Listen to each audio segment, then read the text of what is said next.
Cameroun, Bantou, Africa, Bantou, to the world, Bantou. Et à la une ce jour, le sport. Alors, à la une de ce jour, on va parler de cette rencontre, match de la 10e journée en comptant pour les éliminatoires de la Coupe du Monde 2026. Donc, le Cameroun qui joue son dernier match aujourd'hui face à l'Angola, du côté de Yaoundé, j'allais dire ici même à Yaoundé. Voilà, et donc Marc Brice qui accuse Samuel Eto'o et la Fédération camerounaise de football de l'échec, la succession d'échecs des Lions indomptables jusqu'ici. On va également parler du classement des meilleurs deuxièmes. Ceux-là qui vont donc jouer les matchs de barrage. On va également parler de Samuel Eto'o au Maroc, voilà. On va également parler de Samuel Eto'o qui lui a plutôt voté en Côte d'Ivoire au Cameroun. Et puis Ngandou Ngandou et Moumi Gamalo qui ne seront pas de la partie Ce soir. Le match c'est à 17 h. Exact. Donc on commence par Samuel Eto'o fils. Ok. Samuel Eto'o fils qui a voté en Côte d'Ivoire. Exact. Alors il faut dire que plusieurs personnalités publiques ont voté un peu partout dans le monde. Ici au Cameroun, on peut parler de tous les opposants qui ont voté chacun dans son fief. On a vu les images du président de la République, on a vu les images... Paul Biya a voté à Bastos. Voilà, à Yaoundé. On a vu Issa Chiroma du côté de Marois. On a vu aussi Serge Espoir Matomba, Hiram Iodi. On a vu Cabral. Hiram a voté à Nubel. À Nubel, voilà. Cabral, je pense, c'est à Ezeka. Ezeka, voilà. Donc, chacun a voté dans son fief. Il faut également et le président de l'UMS, Kouemo, a voté à Bafang. À Bafang, voilà, oui. Chez toi. Oui. Yamala. Yamona. Donc, et puis, après ces personnalités, du moins ces candidats-là, il faut dire qu'on a également le parterre de personnalités publiques. Et par là, notamment du cas Samuel Eto'o fils, lui qui, une fois, a fini avec les réunions de la CAF, le match... contre l'île Maurice, il a pris la destination de la Côte d'Ivoire. Voilà. Donc il n'est pas rentré avec les Lions, il est parti en Côte d'Ivoire directement. Mais on a un jet privé, non? C'est pas un problème. Oui, on a un jet privé, oui, on peut se balader. Et il faut dire que contrairement à toutes ces personnes qui l'attendaient au Cameroun pour venir battre la campagne pour le parti au pouvoir, à Gambé. Voilà, Samuel Eto'o était tranquille. Il n'a jamais battu campagne, il n'a jamais porté la tenue du RDPC. Voilà. Et des gens ont insulté Cameroun Tribune qui avait mis Samuel Eto'o fils dans la liste de ceux qui devraient battre campagne en Gambé. On a dit que c'était de la manipulation, que le RDPC n'avait jamais désigné Samuel Eto'o fils comme fait partie des personnes qui devaient battre campagne en Gambé. D'ailleurs, on n'a jamais vu une carte de RDPC qu'il a montré à quelqu'un. C'est quand on voit les gens qui portent les tenues de RDPC, je crois que Bel Joseph l'a fait. Rigobert Songba porte souvent. Je crois que Milan, je n'ai jamais vu Milan avec cette tenue. Oui, mais certaines personnes confondent le soutien qu'il accorde, son soutien à Paul Biya au sein de RDPC. C'est différent, je crois que c'est différent. Il soutient un homme. Maintenant, c'est à lui de nous montrer, hein, ça peut aussi exister. Mais on a vu que Cameroun Tribune a menti. Eto'o n'était pas là pour battre campagne. On n'a pas vu avec la tenue du RDPC. Il était lui dans les histoires de football. Et je crois que ça corrobore avec ce que lui il avait dit. Qu'il ne veut pas faire la politique. Il est là dans le foot. Et ça suffit pour lui. La politique, ce n'est pas son truc. Mais il soutient un homme qui est Paul Biya. Donc, je crois que ça réconforte Eto'o dans sa position ou dans ses différentes déclarations. Oui.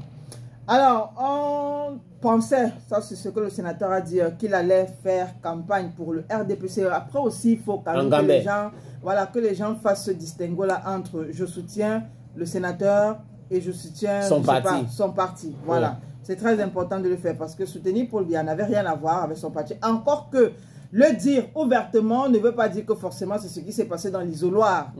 Oui, aussi, hein, aussi. Ça ne veut pas dire que c'est ce qui s'est passé dans l'isoloir. Parce que je connais des gens, certaines personnes m'ont dit que, certains fonctionnaires m'ont dit qu'on les a instruits de voter pour l'Oria de Madrid. Mais ils sont allés là-bas.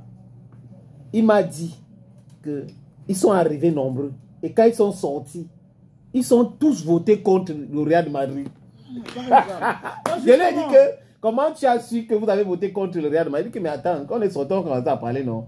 J'ai dit que, mais tu as voté pour qui? Le gars a dit que non, j'ai voté pour Coton de Garoua. L'autre a dit qu'il a voté. Après, ils sont allés quelque part où il y avait le regroupement. Et donc, on commence à dire, non, alors qu'en réalité, il dit qu'il a vu l'hypocrisie dans les yeux des gens. Après aussi, c'était quand même...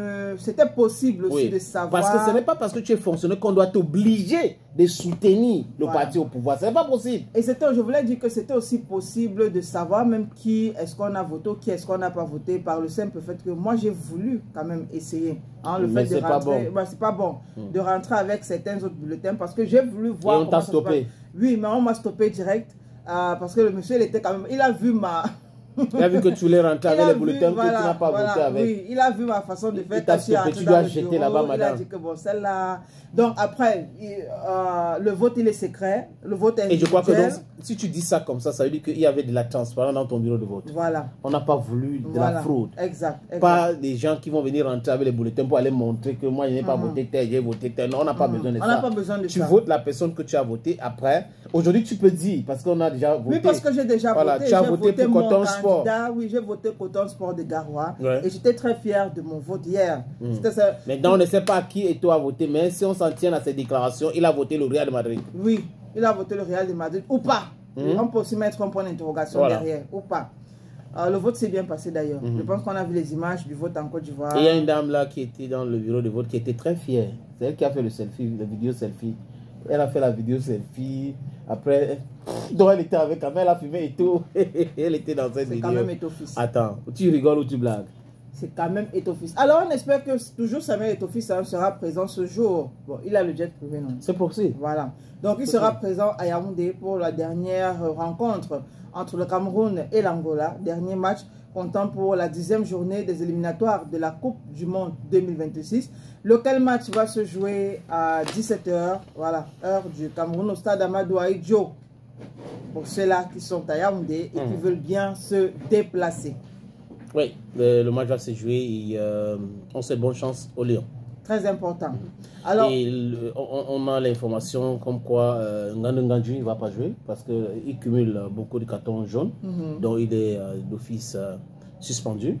Il y a Moumingamale aussi qui ne va pas jouer ce match-là, donc peut-être Bassogok, on va utiliser Bassogok. Et aujourd'hui, je vois tous les classements et tout le monde est d'accord qu'à l'attaque du Cameroun, c'est Kal Eta Eyon. Donc il n'y a pas, sa place là n'est pas, il n'y a pas de discussion sur sa place. Et j'ai vu une vidéo où on a montré comment Aboubakar Vincent essaie de le bouder. Il n'est pas certainement content d'avoir le petit, mais bon, c'est ça le football. Il y a des jours avec, des jours sans. Donc si tu n'es pas performant, on met des gens qui sont performants. Bon, peut-être aussi ça peut prouver, je ne sais pas si c'est cet adage, je fais ce que je te dis et non ce que je fais. C'est-à-dire qu'il y a un pont entre ce qu'Abouabakar Vincent a dit par rapport à Kal Eta Eyon et son attitude vis-à-vis des gars. Voilà. Ouais. Donc, parce que certainement, on comprend aujourd'hui que Kal Eta Eyon, c'est une menace pour Abouabakar Vincent. Oui, sérieux. Et que, naturellement, il peut bien le dire face au micro, genre, ok, c'est un petit... On accueille bien, oui, tout ça. S'il a besoin de conseils, je vais le manager et tout. Mais finalement, sur le terrain, d'ailleurs, beaucoup de personnes se sont plaintes du fait que Kal Eta Eyon n'a pas reçu beaucoup de balles. On n'a pas donné le ballon. Lors du match Cameroun-Île-Maurice. De quoi il y a un gars qui m'a appelé à Boya pour dire que c'est du sabotage. Il m'a demandé, grand frère, il faut observer bien ce match.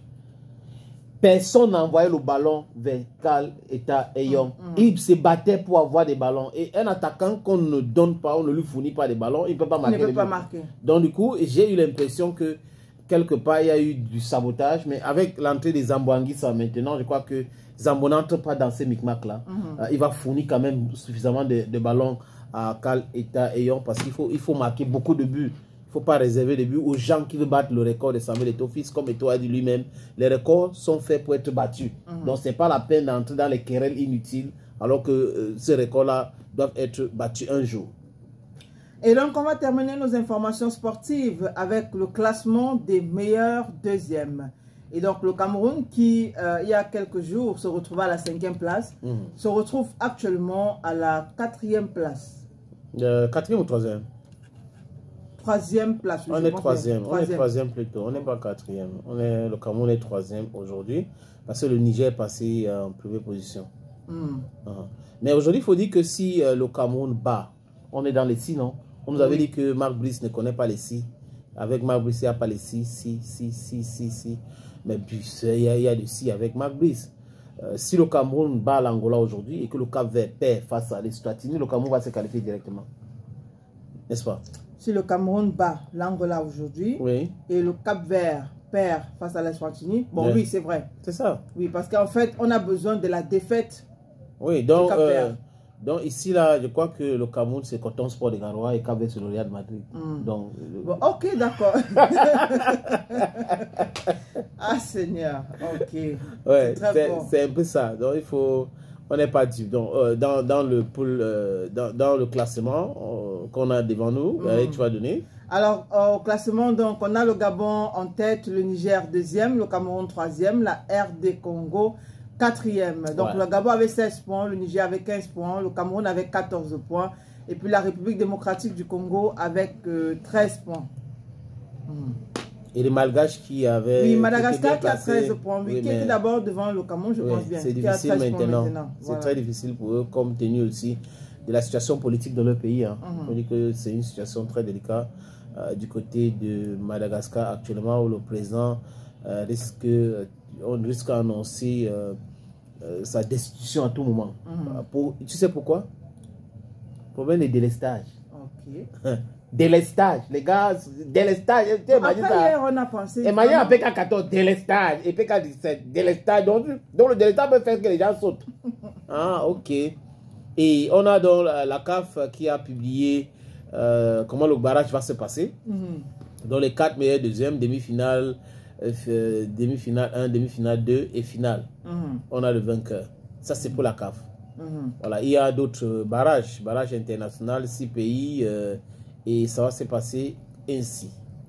Alors, on aura la CAF 1, la CONCAF. La CAF qui aura une équipe, je pense bien, Oui. dans le vainqueur du barrage de la CAF. Oui, qui va se jouer au Maroc. Voilà. Après, on aura donc le barrage de la CONCACAF avec 2 pays. On a l'AFC avec un pays, le CONMEBOL avec un pays, et puis la Nouvelle-Calédonie avec un pays. Donc, qui va se jouer dans l'OFC. Ensuite, les 4 équipes les moins bien placées au classement mondial FIFA s'affronteront en demi-finale, soit 2 demi-finales. Pour la première demi-finale, on aura l'équipe 1 face à l'équipe 2. Oui. Et pour la deuxième demi-finale, on aura l'équipe 3 face à l'équipe 4. Et donc, on va retenir chaque vainqueur de ces 2 demi-finales. Ensuite, on va prendre les équipes les mieux qualifiées d'office pour leur finale, à savoir les équipes 5 et 6 qui sortiront donc des finales 2, vainqueur 1 et vainqueur 5, voilà, oui. Et vainqueur 2, c'est-à-dire de la deuxième demi-finale face à l'équipe 6, donc des équipes mieux classées au classement FIFA. Et donc après on aura les meilleures équipes qualifiées en Coupe du Monde 2026. Et puis, de l'autre côté aussi, les équipes qualifiées en Coupe du Monde 2026. Et 2 équipes vont se qualifier. 2 équipes, voilà. Donc, l'Afrique pourra avoir une équipe, si ça se passe bien, ou rien. Et la CONCACAF pourra aussi avoir une équipe. Donc, c'est un peu compliqué pour le Cameroun. Maintenant, c'est beaucoup de matchs à jouer. Et je crois que... et beaucoup de victoires à fournir. Oui, ça sera très, très compliqué pour cette équipe-là. Voilà le travail de Marc Brice. Marc Brice, d'ailleurs, qui était en conférence de presse hier.